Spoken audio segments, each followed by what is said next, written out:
മാന്യപ്രേക്ഷകർക്ക് നമസ്കാരം. നിങ്ങൾ ഇതൊന്ന് കേട്ടു നോക്കൂ. ഒരു ഹിന്ദു MLA ഇടതും വലതും നിർത്തിയിട്ടില്ല. അന്തർദേശീയ തീർത്ഥാടന കേന്ദ്രമാണ് ഗുരുവായൂർ. എന്തുകൊണ്ടൊരു ഹിന്ദു MLA ഇല്ല? നമസ്കാരം. കൊടുങ്ങല്ലൂരമ്മയുടെ നടയിൽ നിന്ന് ഗുരുവായൂരപ്പന്റെ നടയിലേക്കുള്ള എന്റെ ഈ വരവ് ഭഗവാൻ ഗുരുവായൂരപ്പൻ വിളിച്ചിട്ടാണ്. കഴിഞ്ഞ അരനൂറ്റാണ്ടായി ഈ ഗുരുവായൂരപ്പന്റെ മണ്ണ് അമ്പലക്കൊള്ളക്കാരുടെയും അമ്പലവിരോധികളുടെയും കൈകളിലാണ്. ഒരു ഹിന്ദു MLA ഇടതും വലതും നിർത്തിയിട്ടില്ല. അന്തർദേശീയ തീർത്ഥാടന കേന്ദ്രമാണ് ഗുരുവായൂർ. എന്തുകൊണ്ടൊരു ഹിന്ദു MLA ഇല്ല? അരനൂറ്റാണ്ട് കാലത്തെ അമ്പലക്കൊള്ളക്കാരുടെയും അമ്പലവിരോധികളുടെയും തടവറയിൽ നിന്നോ ഈ ഗുരുവായൂരപ്പന്റെ മണ്ണിനെ മോചിപ്പിക്കാനാണ് എന്നെ ഗുരുവായൂരപ്പൻ വിളിച്ചിരിക്കുന്നത്. നിങ്ങളെല്ലാവരും എന്നോടൊപ്പം ഉണ്ടാവണം.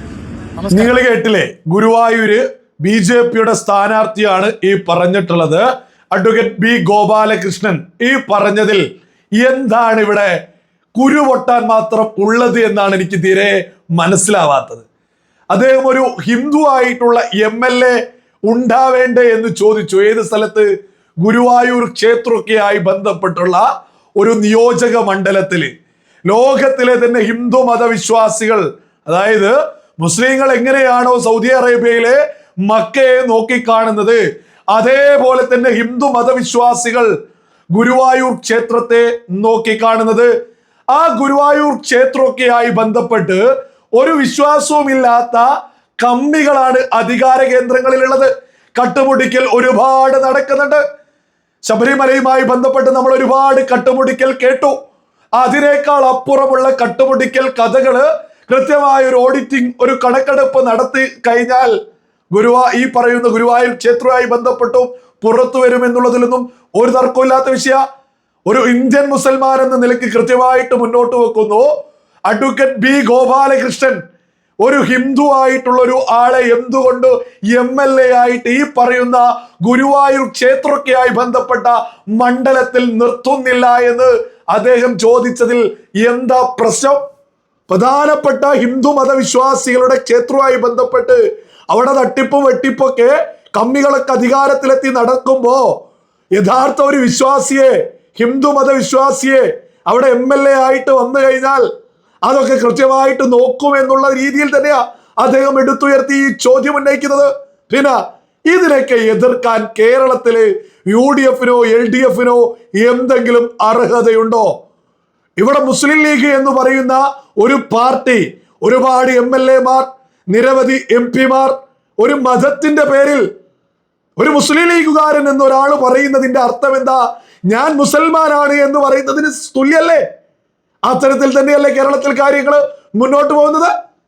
ഇവിടെ പെരിന്തൽമണ്ണ ബ്ലോക്ക് പഞ്ചായത്ത് പ്രസിഡന്റ് ആയിട്ടുള്ള ഒരു വനിതാ ലീഗിന്റെ നേതാവ് പറയുന്നത് എന്താണ് എന്ന് കേട്ടുനോക്കൂ. ഈ കേൾക്കുന്നതിൽ ഒരു പ്രശ്നമില്ല. അതേ സമയത്ത് ഒരു ഹിന്ദു മതവിശ്വാസിക്ക് ഹിന്ദു ആണെന്ന് പറയാൻ പോലും കേരളത്തിൽ സാധിക്കുന്നില്ലേ? അല്ലെങ്കിൽ അത്തരത്തിൽ പറഞ്ഞാൽ വളഞ്ഞിട്ട് ആക്രമണമോ? പെരിന്തൽമണ്ണ ബ്ലോക്ക് പഞ്ചായത്ത് പ്രസിഡന്റായി പറയുന്നത് നിങ്ങൾ ഒന്ന് കേട്ടു. നമ്മൾ ഏതൊരിടത്തും നമ്മുടെ രാഷ്ട്രീയം ഉണ്ടാകുമ്പോഴും മതവിശ്വാസം എന്ന് പറയുന്നത് അതിൽ നിന്ന് പുറത്ത് വെച്ചുകൊണ്ട് ആ കുപ്പായി ഊരി വെച്ച് കയറാനുള്ളതല്ല. നമ്മൾ ഒരിടവും സ്വാഭാവികമായും നമ്മൾ നിൽക്കുന്ന എല്ലായിടത്തും ആ സ്വത്വം അതിൽ വെളിപ്പെട്ട് വരും. പക്ഷെ ഇവിടെ പറഞ്ഞതുപോലെ തന്നെ അധികാര വിനിയോഗത്തിനായി അത് ഉപയോഗിക്കുമ്പോഴാണ് പ്രശ്നം. അതെനിക്കൊന്നും കൂടി ക്ലാരിഫൈ ചെയ്യണമെന്ന് വിചാരിക്കുന്നു. കാരണം ഈ ക്വസ്റ്റ്യനിൽ തന്നെ രണ്ട് കാര്യമുണ്ട്. ഒന്ന്, എൻ്റെ പൊളിറ്റിക്കൽ പാർട്ടിയിൽ ഒരു മതത്തിൻ്റെ പേരുണ്ട്. രണ്ട്, മതം പറഞ്ഞ് വോട്ട് നേടാൻ ശ്രമിക്കുന്ന മറ്റൊരാളുണ്ട്. ഇത് രണ്ടും രണ്ടാണ്. എൻ്റെ പാർട്ടിയുടെ പേരിൽ മതം ഉണ്ടാവുകയും അധികാര ലബ്ധിക്ക് വേണ്ടി തന്നെ ഞങ്ങൾ ഈ മതമുള്ള ഒരു രാഷ്ട്രീയ പാർട്ടിയായിട്ട് മുന്നോട്ട് പോവുകയും ചെയ്യുന്നു. അതിൻ്റെ കാരണം അധികാര വിനിയോഗവും ദുർവിനിയോഗവും രണ്ടാണ്. ഒരു മെജോറിറ്റേറിയൻ പൊളിറ്റിക്സ് ഉള്ളൊരു രാഷ്ട്രത്ത് അല്ലെങ്കിൽ നാട്ടിൽ നമുക്ക് ന്യൂനപക്ഷങ്ങൾക്ക് അധികാരം വേണമെങ്കിൽ അവർ അവരുടെ സ്വത്വത്തിൻ്റെ പേരിൽ സംഘടിക്കുക തന്നെ വേണം എന്നുള്ളതാണ് ചരിത്രം തന്നിട്ടുള്ള പാഠം. അങ്ങനെ അല്ലാതെ അതിഭീകരമായൊരു ജനാധിപത്യ ബോധം കൊണ്ട് ഇന്നേ വരെ അത് സാധ്യമായിട്ടില്ല. സാധ്യമാവുന്ന ഒരു കാലത്തേക്ക് നമുക്ക് ഈ കോൺസെപ്റ്റ് ഇല്ലാതാവുന്നതിനെ നിങ്ങൾ കേട്ടില്ലേ? നമ്മുടെ രാജ്യത്തൊരു സംഭവമായിട്ടുള്ള ഒരു ജനാധിപത്യ ബോധമൊന്നും ആവശ്യമല്ല. ജനാധിപത്യത്തെ ആവശ്യമല്ല. വേണ്ടത് സ്വത്വബോധം, മതത്തിന്റെ പേരിൽ ഒരുമിക്കുക എന്നുള്ളത്. ഒരു ലീഗ് നേതാവ്, മുസ്ലിം ലീഗ് നേതാവ് പച്ചക്ക് മാതൃഭൂമി നടത്തിയ പ്രോഗ്രാമിലാണ് വിളിച്ചു പറയുന്നത്. അപ്പൊ ഇതൊക്കെ കേട്ടിരിക്കുന്ന അഭിലാഷിന്റെ വായിൽ എന്തായാലും തേങ്ങയായിരുന്നോ? ഒരക്ഷരം വേണ്ടിയിട്ടില്ല. ഇതൊരു പ്രത്യേകതരം മതേതര കേരളമാണല്ലോ കേരളം എന്ന് പറയുന്നത്. ഇവര് തന്നെ പറയുന്നുണ്ട് മതത്തിൽ നിന്ന് ഇറങ്ങിയിട്ടുള്ളതല്ല മതേതരത്വം എന്നുള്ളത്. അപ്പോ ഹിന്ദു ആയ ഒരു വിശ്വാസിക്ക് ഹിന്ദുവിനെ കുറിച്ച് അല്ലെങ്കിൽ ഹിന്ദു വിശ്വാസത്തെ കുറിച്ച് ഒരു അക്ഷരം വേണ്ടിയാൽ അതിനെങ്ങനെയാ വർഗീയതയോ എന്ന് പറഞ്ഞ ആളുകൾ ഈ രംഗത്ത് വരുന്നത് തീരെ മനസ്സിലാവുന്നില്ല. ഒരു മുസ്ലിം ലീഗ് എന്നൊരു പാർട്ടി കേരളത്തിലുണ്ട്, ഒരു മതത്തിന്റെ പേരിൽ ഒരു പാർട്ടി. അതിൽ മത്സരിക്കുന്ന ആളുകളൊക്കെ തന്നെ ഞങ്ങള് മുസ്ലിമാണ് എന്ന രീതിയിലല്ലേ ഈ ഉയർത്തിപ്പിടിക്കുന്നത്. എന്നിട്ട് അതിലിവിടെ ഒരു പ്രശ്നവുമില്ല, ഒരാൾക്കൊരു വിഷയവുമില്ല.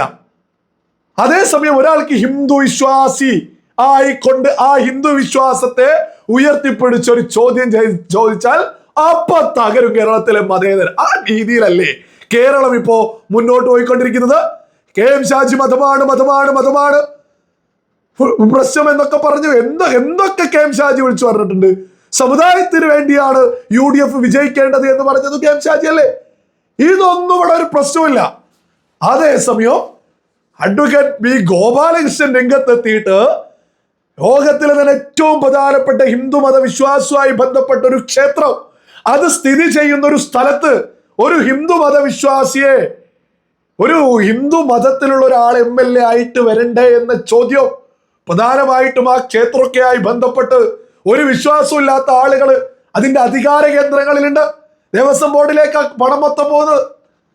ദേവസ്വം ബോർഡ് ആരെ കമ്മികള്, ഏത് മതമല്ലാത്ത ആളുകള്, മതത്തിൽ വിശ്വസിക്കാത്ത ആശയമായിട്ട് മുന്നോട്ട് പോകുന്ന കമ്മ്യൂണിസ്റ്റുകാര് ക്ഷേത്രങ്ങൾ കൈകാര്യം ചെയ്യുമ്പോൾ യഥാർത്ഥ വിശ്വാസികൾക്ക് അത് പ്രശ്നമാണതേ. അത് മുസ്ലിങ്ങൾക്ക് പ്രത്യേകിച്ച് അതിനെക്കുറിച്ച് വിവരിച്ചു കൊടുക്കേണ്ട ആവശ്യമൊന്നുമില്ലല്ലോ. ഒരു വിശ്വാസം ഇല്ലാത്ത ആളുകള് വിശ്വാസ സമൂഹത്തിന്റെ കാര്യങ്ങൾ കൈകാര്യം ചെയ്യുമ്പോൾ അത് തട്ടിപ്പടുക്കും, അവർ യാഥാർത്ഥ്യ. അപ്പൊ അതൊക്കെ കൈകാര്യം ചെയ്യാറ്, അതിലൊക്കെ ഇടപെടാൻ പറ്റുന്ന ഒരാളാണ് ആ സ്ഥലം MLA എന്ന് പറയുന്നത്. അപ്പൊ അവിടെ ഒരു ഹിന്ദു മതവിശ്വാസി വരിക എന്നുള്ളത് ഒരു അത്യാവശ്യമുള്ള കാര്യമല്ലേ. അത് പറയുമ്പോഴേക്ക് ഇവിടെ വലിയ പ്രശ്നം. അതേ സമയത്ത് ഇവിടെ ഒരു മതത്തിന്റെ പേരിൽ ഒരു പാർട്ടി, നിരവധി MLA മാർ, MP മാർ, നിരന്തരം KM ഷാജിയൊക്കെ മതത്തിന് വേണ്ടി തന്നെ കാര്യങ്ങൾ പറയും. അതാണ് മതേതരത്വം എന്ന് പറയും. ഇതൊന്നും ഇവിടെ ഒരു പ്രശ്നമില്ല. പ്രശ്നമുള്ളത് ഒരേ കാര്യമില്ല, ഹിന്ദു മതവിശ്വാസത്തെ കുറിച്ച് മിണ്ടരുത്.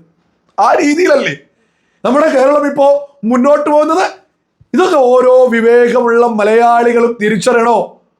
മുസ്ലിം ലീഗിന് ഇവിടെ മതത്തിന്റെ പേരിൽ എന്തും ചെയ്യാം, ഒരു പ്രശ്നവുമില്ല, അതൊക്കെ മതേതരത്വം. അതേസമയത്ത് ഹിന്ദു വിശ്വാസത്തെ കുറിച്ച് ഒരക്ഷരം വേണ്ടിയ ഉറഞ്ഞതുള്ള ആളുകള്. അഡ്വക്കേറ്റ് B ഗോപാലകൃഷ്ണൻ പറഞ്ഞത് ഗുരുവായൂർ മണ്ഡലത്തില് വളരെ അത്യാവശ്യമായിട്ടുള്ള ഒരു കാര്യം തന്നെയാ. ആ ക്ഷേത്രമൊക്കെയായി ബന്ധപ്പെട്ട് അദ്ദേഹം ഉയർത്തിയ ആ ആവശ്യത്തില് എന്താ പ്രശ്നം? അപ്പൊ ഇതിലപ്പുറം എന്തോ ആർക്കും പറയാം. ഗോപാലകൃഷ്ണൻ ഈ പറയുന്ന ഹിന്ദു മതവിശ്വാസികൾക്ക് ഒരു കാര്യം ഉയർത്തി പറയാനും പാടില്ല. ഇതെന്തൊരു അവസ്ഥ. കേരളത്തിന്റെ പോക്കൊക്കെ ബോധമുള്ള ഓരോ മലയാളിയും തിരിച്ചറിയാ. ഇതിനൊക്കെ മറുപടി കൊടുക്കേണ്ടത് വരുന്ന നിയമസഭാ ഇലക്ഷനില് യഥാർത്ഥത്തിൽ പറയുന്ന ഗുരുവായൂർ മണ്ഡലത്തിൽ നിന്നൊക്കെ വിജയിച്ചു വരേണ്ടത് അഡ്വക്കേറ്റ് B ഗോപാലകൃഷ്ണൻ തന്നെയാ. അതിനകത്ത് ആർക്കും വേണ്ട. എന്നാലേ നീതി ഈ പറയുന്ന ക്ഷേത്രമൊക്കെ ആയി ബന്ധപ്പെട്ടുള്ള ദേവസ്വം ബോർഡൊക്കെ ആയി ബന്ധപ്പെട്ട അവിടെ ആ ക്ഷേത്രത്തിലേക്കൊക്കെ വരുന്ന പണമൊക്കെ ആയി ബന്ധപ്പെട്ടൊക്കെ ഒരു നോക്കാൻ ഒരാള് എന്ന രീതിയിൽ അവിടെ ആ മണ്ഡലത്തിൽ തീർച്ചയായിട്ടും വിജയിച്ചു വരേണ്ടത് അഡ്വക്കേറ്റ് B ഗോപാലകൃഷ്ണൻ തന്നെയാണ്.